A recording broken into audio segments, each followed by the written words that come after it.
should be good enough. I think it's going. Yeah? Oh, yeah. Okay. Okay. Yeah. So, the first question is, where were you born and when? Okay. I was born in Parkston Hospital, June 25th, 1941, which I think that makes me 75 years old. That's pretty old. I was born to, you don't need my parents' name, do you? Sure, yeah. Okay.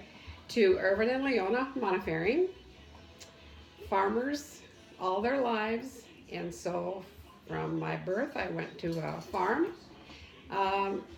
Actually, I think our address was Dimmock, South Dakota at the time. And born and raised, or lived there until I started school. And of course, at that time, there wasn't any kindergarten, junior kindergarten, or anything like that. So I started right off in the first grade. Went to St. Peter and Paul parochial school in Dimmock, South Dakota, which, by the way, is no longer there.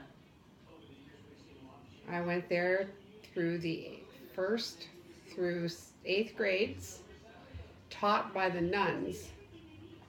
And how was that? And at that time, nuns were a little different than what they are now. Much more strict. You really learned to listen. I remember, I think it was in the 6th grade, the nun that I had at the time was telling us something, and she was just telling us to listen, behave. Well, I listened for a time, and I was wearing a skirt that day, and the person that was sitting behind me was always, he had his feet on my skirt because it was longer. And so I'm rearranging my skirt, and she come along. She said, "Put your hands on your desk," and I did. And she slapped me with a ruler, edged ruler. Rearranging your skirt? Rearranging my skirt, yeah. I rearranged my skirt, and then I had to put my hands on my desk when she came toward me because I wasn't listening. Oh. And yeah, proceeded to hit my hand. It smarted a whole bunch. But my years in grade school were good. And done a lot of farm work, from milking cows, helping with the chores, helping with the chickens. During the summer, helping with farming, the crops, doing a lot of helping with the hay. And so yeah, just learned to do a lot of hard work. And then from grade school, I don't know, this is going to go pretty fast, Michaela. Well, I have more questions. Okay. Anytime you want to have me stop, that's fine. No, just keep going. I went to Parkston High School for 4 years. I graduated in 59. And during that, or prior to that graduation, took the usual courses, all the mandatory ones, plus at that time we had home ec. So we took a lot of home ec, typing. We had to take typing classes because at that time we didn't have all the technical stuff they have now. So was it like typing on a typewriter? On a regular typewriter, yes. Not an electric one either. A really old one. One that you had to hit the lever. Yeah. So that was quite interesting, but I will say it's much easier now. And so my high school days were, I had fun, had a lot of good friends. Did you guys do homecoming stuff then, or we had homecoming, yep. Done a lot of the same things they do now. We have the football games, basketball games, homecoming, a lot of dances. Were you in any sports? I was not in any sports. No, I just never did partake in sports. I went out for cheerleading one time, but that was not my thing either. And done a lot of things in home ec. We had sewing at that time, so we learned how to sew. How to be homemakers, I guess you might say. So, yeah. And had a lot of good friends.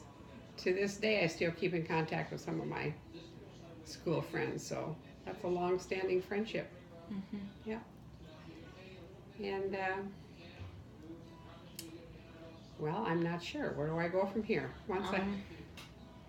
Well, like with your dances and stuff, were they like proms and? They were proms. Yeah, just regular school dances like they kind of have now. I don't remember who my prom dates were. That's way too long ago. But we always had a good time. There was a group of us that hang out just like most high school kids, and sometimes we were a little rowdy. Of course, during all that time, I rode a bus to and from school. I was always one of the first ones on, and the last ones off. So I'd get on at 7 o'clock in the morning, and sometimes we'd get home till like 5:30 in the evening. So long ride. Yeah. So. Let's see. What did like you and your friends do for fun? We would go. We always went to a lot of basketball games and football games during the school year, and there was always a party or so that somebody was having, so we'd end up going to a party.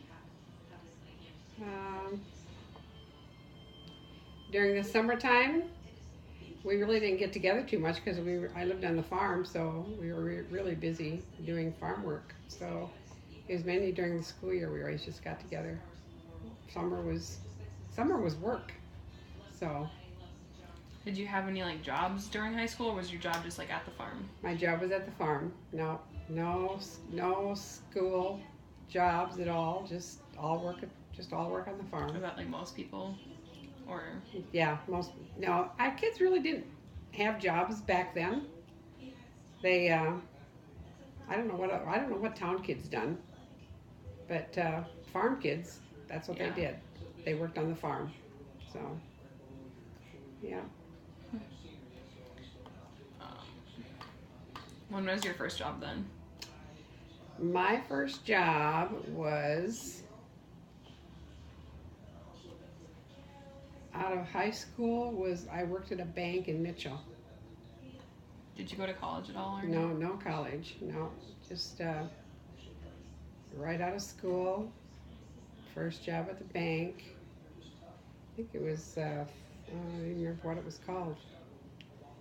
Mitchell National Bank, I think is what it was called. I don't even know if it's around anymore. Stayed with my grandma and grandpa. And did they live in Mitchell? Or? They did live in Mitchell, yeah. And so that's kind of where I spent my time. And at that time, not everybody. Oh, there were quite a few kids that went on to college, but it seemed like about 3 or 4 of my friends we didn't go, and just started working. So, let's see, what else? Then that was about in '59. I worked there for a while. I did some other odd jobs. And then... Like what? Like what odd jobs I did? I think I was a telemarketer for a little while. Really interesting. I find I know what hang-ups are. Just like I do now. When telemarketers call, I hang up on them. And then after I'd done with that, then I was on the farm, back on the farm for a little while again. And then I went to Yankton. Why did you decide to move to Yankton? Why did I decide to? I don't know. I think it was my dad. He said, well, I always heard Yankton is a pretty good place to live, so why don't we see if we can't find a job for you down there? So that's what we did. And I stayed with, I had a room in a lady's house, and I could use her cooking facilities, whatever, and worked at the hospital. I worked in X-ray for quite a few years, and that's how I met your grandpa. Met him through a friend. And so we dated for a while and ended up getting engaged. Still working at the hospital. How did he propose? He proposed on during the winter. I think we'd been out to dinner, and after dinner, he asked me to marry him. I don't remember exactly if it was. I think it was in a car, actually. I'm pretty sure it was. And yeah. So then, it's a pretty special day. It's a pretty special evening. So when I got home, then I wrote everybody a letter. Oh. Instead of calling. Yeah, instead of like Facebook post. Yeah. Instead of calling, I wrote them a letter. And that's how I made my announcement to everybody that I was engaged. Yeah. Even your parents? Did you write your parents a letter? I did write my parents a letter, but I also called them. Oh. I also called them, but then I also followed up with a letter. So, yeah, and I didn't have a car at that time, so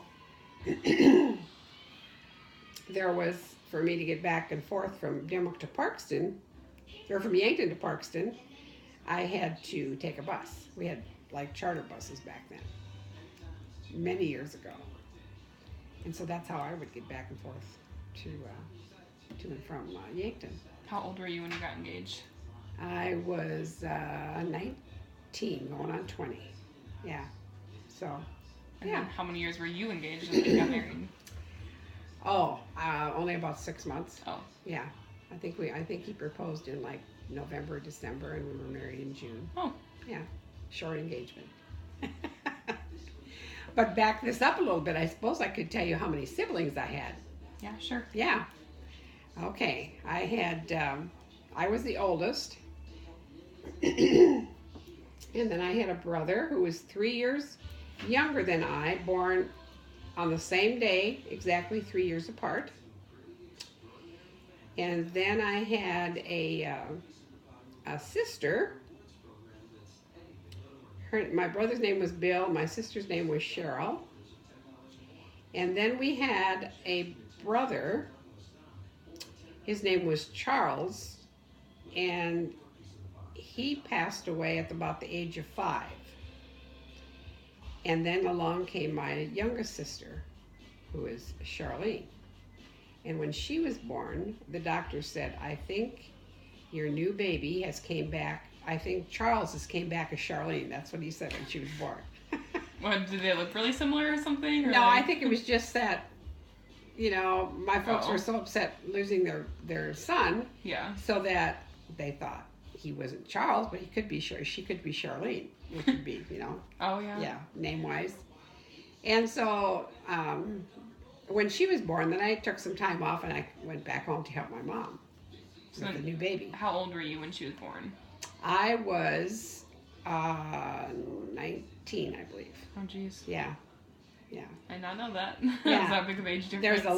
There's a big age difference between my sisters. Yeah. My youngest sister is,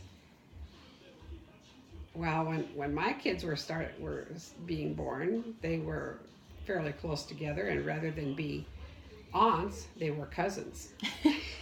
That is true. Yeah. They said, this is my cousin rather than my aunt. Huh. And so, okay, where did I go from there? Okay, so then we got married, and I still worked at the hospital for a while. And then I quit at the hospital and stayed home for a while. And Tammy was born, our oldest. And we lived in an apartment in Yankton. And that apartment house is still there to this day. Where's that? It's on John Street. Oh, right. Yeah. And lived there for quite a few years. And then we found a little house in Yankton that we moved to, which was on Whiting Street, I believe. And so then we had a son who was born, and his name was Ricky. And lived there for a while.